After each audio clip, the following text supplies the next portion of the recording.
Size sir నేను లేకపోతే మా శంకర్ సారు వెంకటేష్ సారు పాండ్ సారు సింగ్ సారు కాదు, అన్ని రంగాల్లో ఉండాలి సార్.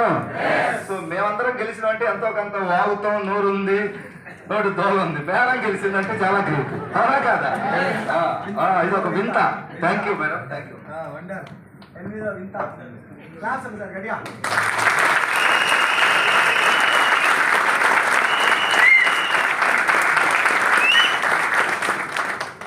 Good morning.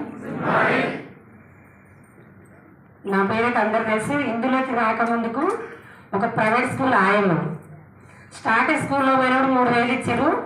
అలా సంవత్సరానికి 500 పెంచుతూ 8,000 రావడానికి 15 సంవత్సరాలు పట్టింది.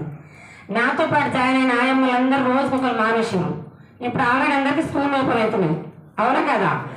ఇంట్లో 2 పిల్లల్ని పొద్దున్న మోషన్స్ అయితే కలగడానికి చాలా ఇబ్బంది ఉంటుంది కదా. స్కూల్ ఎప్పుడో ఇబ్బంది పడతాం. అలాంటి నేను పోయిన స్కూల్లో ఒకటే క్లాస్లో 40 మంది పిల్లలు. ఆయమ్మ జూన్లో 10 మంది ఆయమ్మలు పెట్టుకుంటారు.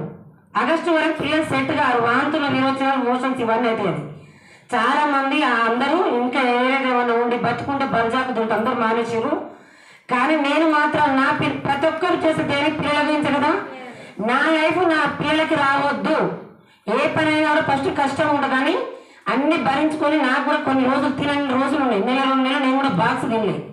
3 నెలలు పిల్లలు సెట్ కానప్పుడు అలాంటిది కష్టమైన ఇష్టంగా పనిచేసి 15 సంవత్సరాలు నర్సరీ పిల్లలకు సేవ చేశాను. మన గురువు గారు చాలా అందరూ చెప్తారు, ఏ దేవుడైనా శాపాలు ఇవ్వడు, పాపాలు ఇవ్వడు. 100 పిల్లలకు సేవ చేశానని ఏ జనాల్లో పుణ్యం చేసుకున్నాం. మా గ్రేట్ అప్రెండర్ పాండ్ సార్ రూపంలో ఇప్పుడు ప్లాట్ఫామ్ పడుతుంది.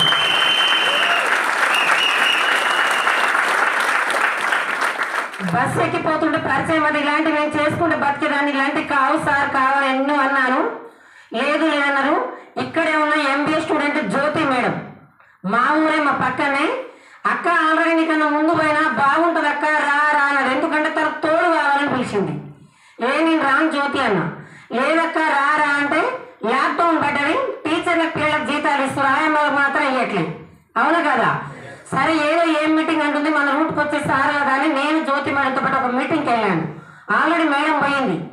పోయినాక చాలా మంది చెప్తున్నాను కొన్ని సప్లిమెంట్స్ వాళ్ళని, కానీ బిజినెస్ చేయాలనే మైండ్ మాత్రం రాలేదు.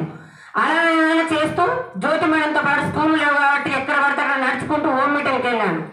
హోమ్ మీటింగ్కి వెళ్ళాక బ్రాంచ్ మాత్రం బ్రాంచ్ అయిన అక్క అని చెప్పి వెళ్ళే, నాకేమీ తెలియదు. అలా అయినాక ఒక బూట్ క్యాంప్ రాక అన్నారు. అందరు ఇళ్ళలో పంపిస్తారు మనల్ని, మా ఇంట్లో కూడా నన్ను పంపించలేదు. ఫస్ట్ బూట్ క్యాంప్కి కవర్లో 2 జతల బట్టలు ఇచ్చి జ్యోతి మేడం వాళ్ళ ఇంట్లో ముందు పెట్టిపించి స్కూల్ మామూలు ఇంటికి పోతున్నాను ఇంట్లో చెప్పి టాటా ఏసీ కట్టుకొని 11 మంది పోతే ఎల్బీనగర్లో జ్యోతి మేడంతో పాటు Pandu sir, Singh sir, Saibul sir, Venkatesh sir వీళ్ళందరూ ఫస్ట్ బూట్ క్యాంప్ గణపవరం 11 మంది పోయినాం. ఆ రోజు ఏమో తెలుసుకొని ఒక మీటింగ్ పోయినా. ఆ మీటింగ్లో ఈ రోజు కింద పడ్డ మన మహా గురువు గారు దేవుడు, నేనైతే 3 తరాలు రుణపడి ఉంటాను. ఆ మీటింగ్లో తీసుకున్నా. ఆ మీటింగ్లో ఒకటే అన్నారు. ఆ మీటింగ్లో ఏమన్నారంటే ఒక బెలూన్ స్టోరీ నాకు చాలా కనెక్ట్ అయింది. అది ఏ కలర్ కాదు, కులం కాదు, మతం కాదు, వయసు ఏం అడుగుతలేదు, నీలో ఎంత ఉంది అని అడుగుతున్నాను. ఒక్కటే కనెక్ట్ అయింది నాకు. అలా ఎగరాలంటే మీలో ఎంత ఉందంటే మీలో ఆకలి ఉంటే ఇలా గెలుస్తారని అర్థమైంది. ఆ రోజు నుంచి వచ్చి నేను స్కూల్ మొత్తం బంద్ చేసిన చేస్తే ఇదే చెయ్యాలి. ఎక్కడ పడితే అక్కడ వెళ్ళినా చాలా మంది రేపు అమ్మలకు అంటలేరు, నన్ను కూడా అంటే అట్లే చాలా మంది ఉన్నా. ఇప్పుడే గురువారు చెప్పారు కదా, నీ గురించి ఎవరేమనుకుంటూ వదిలిపెట్టు, నీ గురించి నువ్వేమనుకుంటున్నావు అని చెప్పినారు. ఆ రోజు తీసుకున్నా. నువ్వు లేకపోయినా కూడా 3 జనరేషన్ కనెక్ట్ అయితే చెప్పారు.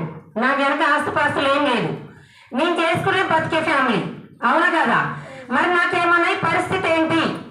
నేను ఆదివారం రోజు మధ్యాహ్నం వరకు ఇంటికి రాకపోయేది. టీచర్లు ఏ పని చెప్తా అని చేసేది. దసరా టైంలో కూడా పైన పైసలు దొరుకుతాయని పనులు చేసుకుంటున్నది టీచర్లది. మరి నేను చేస్తే నా ఫ్యామిలీ గడుస్తుంది.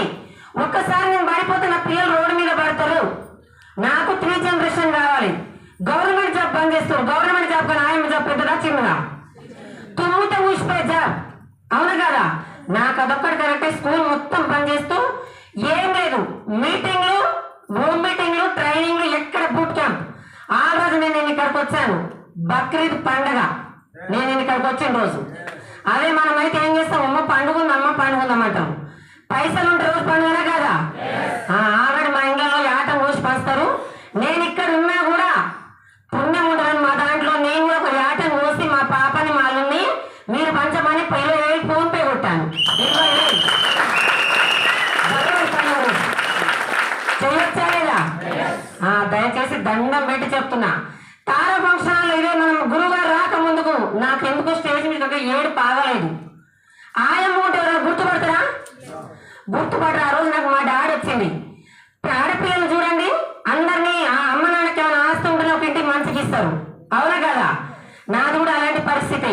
నేను తిరిగి వెళ్ళిపోవాలంటే నాకు ఎంత 2 చెల్లెలు. ఒక ఆడపిల్ల ఇంట్లో ఉంటే చెల్లెలకు పెళ్ళిళ్ళు అవుతాయా?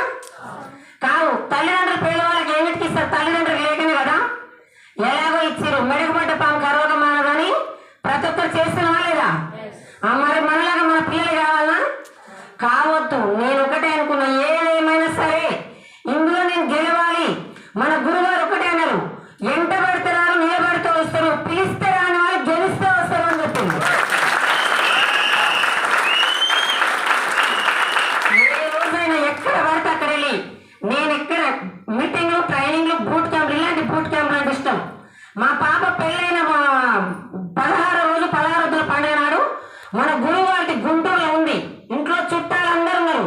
మా పాపని మా అల్లు ఇద్దరు పెట్టి చుట్టాలందరూ వెళ్ళిపోయినాక నాకు చెక్కు వచ్చినాను కాదు, అప్పటికప్పుడు నాకు బాగా తగ్గుతాయి. ఎదిగే కొద్ది చాలా ఒదిగి ఉండాలి. నేను చెక్కు వస్తాను ఫంక్షన్ పబ్బాలు చేసుకుంటే కాదు, నాకు గుర్తొస్తుంటాయని నేను చేసుకునే మిస్టేక్. కానీ నైట్ వెళ్ళి బస్ ఎక్కి వెళ్ళిపోయిన బస్ ఎక్కి అదే బూట్ క్యాంప్కి